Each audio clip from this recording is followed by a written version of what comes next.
Action. पूरा मोहल्ला पूरा मोहल्ला हमें डॉक्टर साहब करके बुलाता है।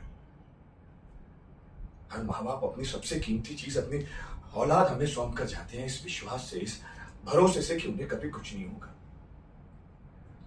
देखिए ना, कैसे बाप हैं हम। दूसरों की औलाद का दुख दर्द तो समझ पाए, लेकिन अपनी बच्ची सौम्या उसकी पीड़ा हम समझ ही नहीं पाए। बड़ा गर्व होता था जब लोग कहते थे कि सौम्या किसी पराये मर्द को आंख उठाकर भी नहीं देखती, उससे बात तक नहीं करती थी। हमें लगा कि वो हमारी परवरिश है, हमारे गुण है, हमारी तहजीब है। हमें क्या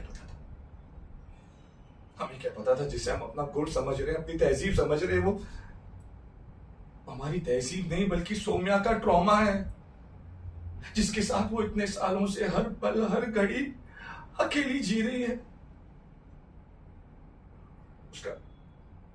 उसका हमसे नजरें नहीं मिलाना, हमसे बहुत कम बात करना, हमें लगता था कि ये उसका गुण है।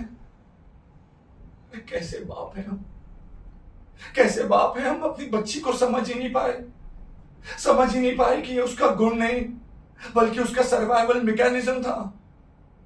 समझ ही नहीं पाए वो किस ट्रॉमा से गुजर रही है, किस दर्द से गुजर रही है। हम उसकी खामोशी को, उसकी शराफत समझ बैठे। इतने सालों से समझ ही नहीं पाए कि हमारी बच्ची किस दर्द से गुजर रही है। कैसे बाप है हम, कैसे बाप है हम।